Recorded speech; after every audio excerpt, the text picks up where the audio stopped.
Bonjour et bienvenue à tous dans cette nouvelle petite vidéo sur la mana full où on va parler un petit peu des règles de sorcerie. Alors si vous avez vu notre dernière vidéo qui parlait de l'attaque, les différentes façons de mener des attaques, évidemment la suite logique c'était de parler des défenses. Donc aujourd'hui on va parler des blocs et des interceptions. Je vais essayer de détailler au maximum les deux sans aller dans des cas trop particuliers d'une bête spéciale sur un terrain spécial avec un sort spécial. Sinon, la vidéo va durer 2 heures. Donc on va essayer de rester assez simple. Je vais essayer de balayer tous les cas que vous pouvez trouver dans toutes vos parties. Et on va essayer de voir ça en détail. N'oubliez pas de vous abonner à la chaîne, c'est super important. Laissez un petit pouce bleu ou un commentaire pour aider au référencement et aider à faire découvrir la chaîne aux gens qui voudraient soit se mettre à sorcerie, soit qui n'ont pas compris les règles et qui aimeraient comprendre un petit peu plus comment se passe ce jeu. Alors, on va commencer tout de suite par la règle la plus basique en fait. Donc on est à nouveau sur le petit board le plus simple possible. Ici on a eau contre terre, j'ai pris des terrains des sites pardon, qui n'ont pas d'effet pour que ça reste le plus simple possible. On va vraiment s'attacher au keyword des minions.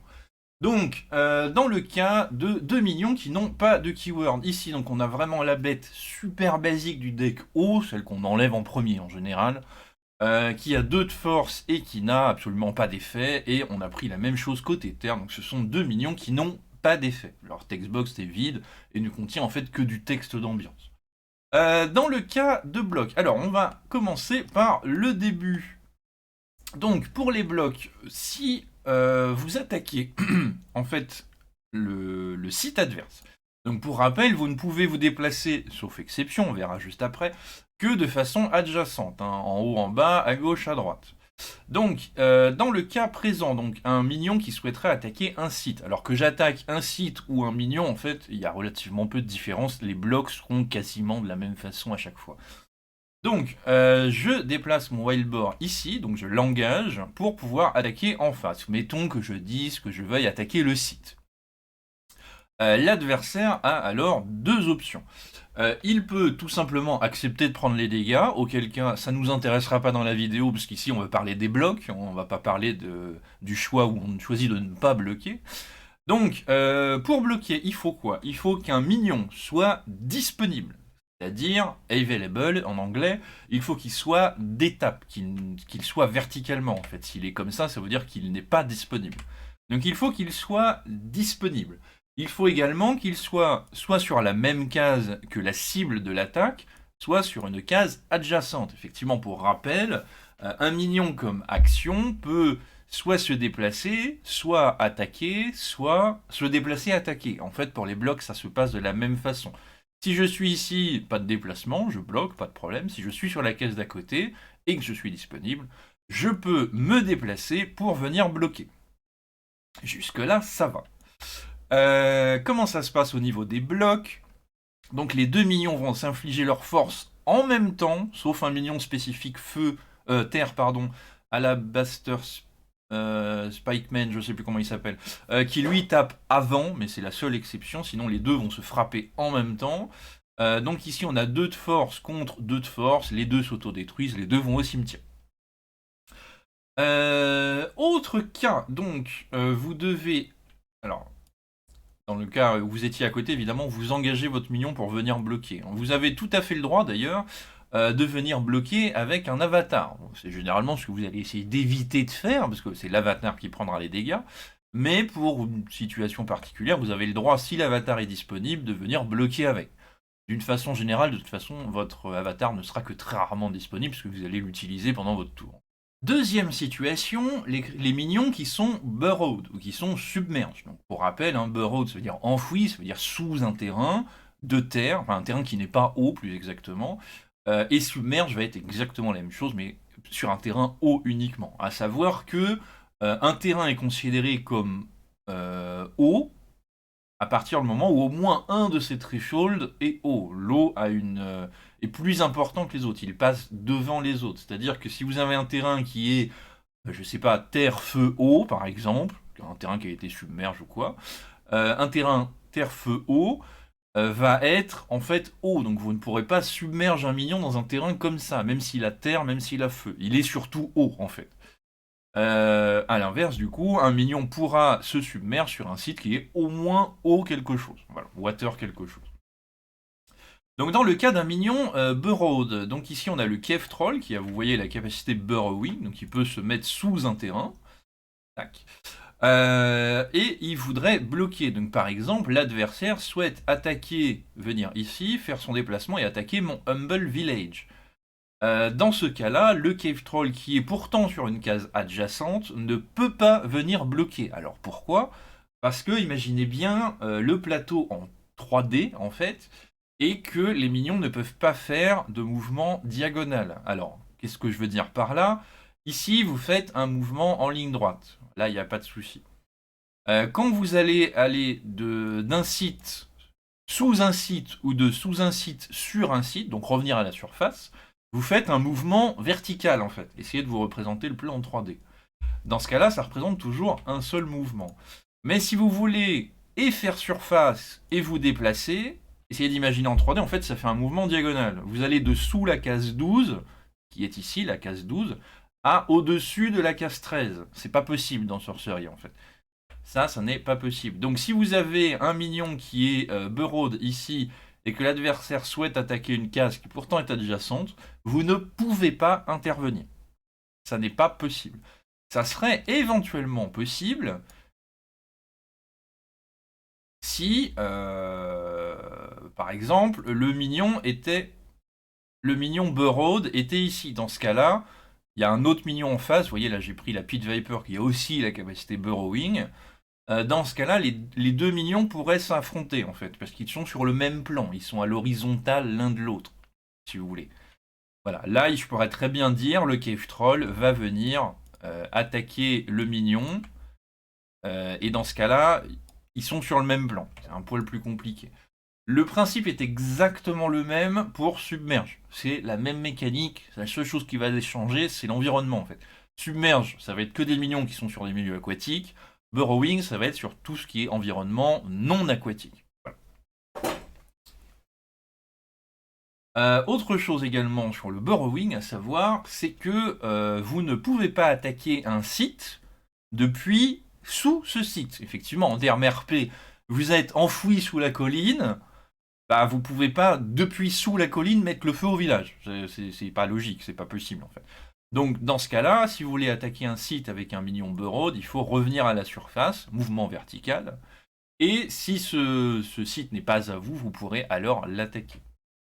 Donc autre cas ici, dans le cas où un minion a une capacité de restriction de mouvement. Effectivement, pour pouvoir bloquer, un minion doit être capable de se déplacer dans la case de bloc, ou d'y être déjà présent, mais dans ce cas-là, la question ne se pose pas. Exemple ici, donc on a le Pirate Ship. Le Pirate Ship a la capacité waterbound, c'est-à-dire qu'il est attaché à un milieu aquatique. Logiquement, c'est un bateau. Un bateau, il ne peut pas aller sur la Terre. Là, on est encore une fois dans du très logique de sorcerie. Imaginons maintenant que l'adversaire qui joue eau a également des sites qui ne sont pas eau. On a le droit de jouer deux couleurs. Il n'y a rien qui indique dans un deck eau qu'on ne doit jouer que de l'eau. Vous avez le droit de jouer ce que vous voulez. Donc imaginons que ce site, Holy Ground, qui est un site de terre, est en face. Si moi, avec mon Wildboard, qui n'a toujours pas de capacité, je souhaite attaquer le site adverse, qui est un site de terre, le Pirate Ship, qui ne peut pas aller sur la terre, ne peut pas venir bloquer, en fait, tout simplement. Il est attaché à son milieu aquatique, donc il ne peut pas y aller. Tout simplement, dans ce cas-là, le bloc n'est pas possible.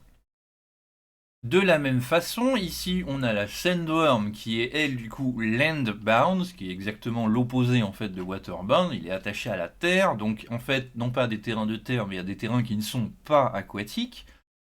Imaginons que j'ai moi posé de mon côté un Island Leviathan, qui est un site aquatique par exemple. L'adversaire qui souhaite attaquer en fait ce site, ma Sandworm ne peut pas venir bloquer parce qu'elle est attachée à la terre en fait. C'est le ver de dune en fait. Le ver doit être attaché à de la terre et il ne peut pas aller dans l'eau. L'eau ça le tue. Donc en fait il ne peut tout simplement pas se déplacer ici pour venir bloquer. Autre cas qui est souvent demandé dans le cas d'un minion airborne, c'est-à-dire un minion aérien. Ici donc on a la Swan Maiden qui est airborne, c'est-à-dire qu'elle vole en fait au-dessus du plateau en quelque sorte. Est-ce que j'ai le droit de la bloquer? Alors, il y a deux possibilités. Soit le minion adverse airborne, enfin le minion airborne, attaque un site. Vous voyez par exemple, il se déplace ici pour venir attaquer le site. Très simplement, le pigeon vient attaquer le village et vous allez tout simplement pouvoir venir bloquer. En fait. Dans ce cas-là, il n'y a pas de problème. Il arrive au niveau du sol, je peux me déplacer avec mon wild boar pour venir bloquer. Là-dessus, il n'y a pas de problème, ça marche et dans ce cas-là, on peut complètement bloquer l'attaque adverse. Autre cas ici, donc on a un minion, toujours le Swan Maiden adverse, et on a un minion de notre côté qui est le Sacred Scarab, qui est air, il est airborne également. Dans le cas d'une attaque airborne contre airborne, donc imaginez en fait deux pigeons qui se tapent dessus. Donc tout simplement, si jamais le minion est airborne et qu'il attaque un autre minion airborne, le wild boar qui est à côté ne peut que regarder. En fait, le combat se passe dans les airs. Le wild boar est au niveau du sol, il ne peut pas intervenir. Cas suivant, dans le cas du mot-clé range, donc à distance, comme par exemple c'est Belmont Longbowman, une attaque à distance ne peut pas être bloquée. Vous pouvez faire ce que vous voulez, l'attaque ne peut pas être bloquée. Attention cependant, un minion qui attaque à distance ne peut pas attaquer un site à distance. Effectivement, vous lancez une flèche dans la colline, il ne se passe pas grand-chose en fait. Il va falloir aller physiquement attaquer le site si vous voulez pouvoir faire des dégâts à un site. Maintenant, si vous attaquez un minion adverse, même s'il y a par exemple un autre minion à côté, le minion qui est ici ne peut pas venir bloquer pour protéger le Swamp Buffalo. Ça n'est pas possible, on ne peut pas intercepter une attaque à distance. Et enfin, dernier cas que je voulais aborder ici pour les blocs, dans le cas d'un minion qui a la capacité stealth, donc camouflage ou furtif, vous ne pouvez pas bloquer ses dégâts tant que le minion est stealth, tant qu'il est en état de stealth. Alors qu'est-ce que c'est que le stealth? Le stealth veut dire qu'il ne peut pas être ciblé par un sort. Infliger 3 blessures à un minion ciblé, ça n'est pas possible. Et il ne peut pas être attaqué ou bloqué tant qu'il n'a pas au moins subi des dégâts une fois ou qu'il n'a pas attaqué une fois. C'est-à-dire, très simplement, le minion qui est ici toujours en état de stealth, mettons que je l'ai invoqué au tour d'avant, je souhaite attaquer le site ici, il ne peut pas y avoir de bloc de la part du Buffalo parce que le Dead of Night Demon, la créature qui est stealth, n'a ni subi de dégâts, ni encore infligé des dégâts. Il va falloir attendre qu'elle attaque et que donc elle inflige les dégâts pour la première fois pour que au tour d'après, le Dead of Night Demon perde en fait son état de stealth et puisse à ce moment-là être attaqué et être bloqué. Dernier petit détail, dans le cas d'une attaque avec ou sans mot-clé, peu importe, mettons que mon wild boar veuille attaquer ce site-là, ici. Ici, vous avez la Swan Maiden qui, pour rappel, a airborne, donc elle est actuellement au-dessus du sol. Vous avez tout à fait le droit de bloquer, vu que c'est la règle de airborne, de venir bloquer en diagonale. Effectivement, les airborne ont cette capacité de pouvoir se mouvoir d'une case en diagonale. Plus, ils ont plus de mouvement, mais de base, ce sera une case en diagonale. Donc vous pouvez tout à fait venir bloquer ici. Ok, on va maintenant passer aux interceptions. Alors, les interceptions, ce sera relativement plus simple pour le moment. Qu'est-ce qu'une interception? Alors, tout simplement, c'est quand un minion passe par une case ou un avatar, vous allez pouvoir l'intercepter, c'est-à-dire arrêter son mouvement en cours de route et déclencher un combat. Alors, dans quelle situation, dans quel cas ça peut arriver? Ici, on a par exemple les Rimland nomades qui ont un mouvement plus 1. Donc en fait, ils peuvent se déplacer de 2 cases au lieu d'une seule. C'est là que ça va devenir important. Dans le cas par exemple des Rimland nomades qui souhaitent, ils sont ici, et venir attaquer directement l'avatar adverse qui est à 2 cases. Vous voyez, il est à 2 pas de distance. Dans ce cas-là, je déclare mes attaquants. Donc je dis que le Rimland Nomad va aller attaquer le Wave Shaper, donc l'avatar adverse, et je souhaite me déplacer ici, puis ici. Alors dans ce cas-là, on résout case par case, donc je vais venir ici.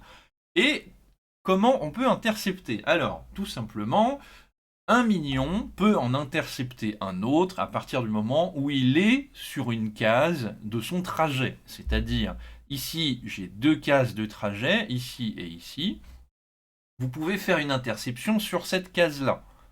Vous ne pouvez pas empêcher un minion de partir d'une case. Ça n'est pas possible. À partir du moment où ce minion est mobile, il va sortir de la case. Là, vous ne pouvez pas l'en empêcher. Ici, par exemple, sur cette case qui est une case de trajet, entre guillemets, il y a un minion adverse qui est capable de bloquer, parce que je n'ai pas de mots-clés particuliers, je n'ai pas Airborne, Stealth ou autre. Donc il est capable d'intercepter, auquel cas il doit être évidemment disponible, selon les mêmes règles que le bloc, le minion doit être disponible, il ne doit pas être disable, donc il doit être capable de bloquer, et il doit posséder les bons mots-clés si jamais il y en a besoin. Donc le Buffalo ici peut tout à fait bloquer le Rimland Nomade qui n'a rien de particulier. Dans ce cas-là, on engage le Buffalo, on dit je bloque comme ça, il y a combat. Les deux s'infligent leurs dégâts en même temps, donc 2 contre 2, les deux meurent, pas de problème. Maintenant, si le minion était ici par exemple, et que, même circonstance, je souhaite attaquer l'avatar adverse. Donc je dis, je voudrais aller ici, le minion qui est sur la case adjacente, comparé au bloc, ne peut pas venir intercepter. En termes RP, qu'est-ce que ça veut dire? Quand on bloque, ça veut dire qu'il y a une attaque en fait, on veut réagir à une attaque adverse, donc l'adversaire vient foutre le feu à mon village, ça prend du temps, moi j'envoie mon armée pour bloquer. En termes logiques, il n'y a pas de problème, ça prend du temps, on a le temps d'arriver. Une interception, c'est quelque chose qui est plutôt rapide en termes RP. On va avoir une armée qui va tracer et qui va courir d'une case à une autre. Tout simplement, le minion adverse n'a pas le temps de venir en fait. Il faut qu'il soit présent sur la case. Il est dans la case d'à côté, dans le sens où on peut tous se déplacer d'une case en même temps. Lui n'est pas censé prévoir où je vais aller, donc en termes RP en fait, voilà, il doit être présent sur la case. Il n'a pas le temps de se déplacer. Donc là, dans cette situation présente, ça voudrait dire que mon minion va pouvoir venir ici. Est-ce que tu veux intercepter? Tu ne peux pas. Donc je viens ici pour attaquer l'avatar adverse. Toujours selon les mêmes principes de mots-clés, donc si j'attaque avec un minion qui a Airborne, donc ici le Sacré de Scarab, imaginons que je lui ai donné pour une raison ou une autre un mouvement supplémentaire avec l'effet d'un sort ou d'une relique, et que je souhaite à nouveau attaquer l'avatar adverse. Je vais me déplacer ici, le minion adverse ne peut pas intercepter, pareil que le bloc. À partir du moment où le minion vole, vous ne pouvez pas intercepter un minion qui vole avec quelque chose qui est au sol. En termes RP, ça n'a aucun sens. Donc du coup, je vais pouvoir me déplacer ici. À savoir que si je me déplace ici et que j'attaque, dans ce cas-là, on revient sur une situation de bloc classique, et le Swamp Buffalo peut venir bloquer, car l'attaque se fait au niveau du sol. Et enfin, dernière petite chose pour ces interceptions, dans le cas particulier où vous voudriez vous déplacer mais ne pas attaquer, vous avez tout à fait le droit. Donc admettons que je veuille dire je déplace mon wild boar sur le site Spring River sans attaquer. J'ai tout à fait le droit, je me déplace ici et je dis je ne veux pas attaquer. Le minion adverse peut alors réagir en interception. Effectivement, s'il n'y a pas d'attaque, on n'est pas sur une règle de bloc, mais on est sur une règle d'interception. Donc le Swamp Buffalo peut, s'il n'y a pas d'attaque, dire qu'il souhaite intercepter le wild boar. Donc il doit évidemment être disponible, toujours pareil, et être présent sur la même case. Donc vous faites comme ça, et dans ce cas-là, effectivement, le minion est intercepté, et le combat se fait, et dans ce cas-là, les deux minions vont s'auto-détruire. Ça peut avoir une importance dans le cas où on est, par exemple, comme ceci. Là, je souhaiterais me déplacer pour attaquer l'avatar, mais je ne veux pas que le Swamp Buffalo vienne tout de suite. Donc je me dis, je déplace le wild boar, mais je ne fais pas d'attaque. Dans ce cas, le Swamp Buffalo ne peut pas intercepter parce qu'il n'est pas sur la même case. Il aurait pu bloquer par contre si j'avais fait une attaque. Ça peut avoir son importance dans certains cas assez particuliers, mais généralement on attaque. Voilà pour aujourd'hui, je pense avoir fait à peu près le tour des blocs et des interceptions. N'hésitez pas si vous avez des questions supplémentaires ou des cas particuliers à les mettre dans les commentaires.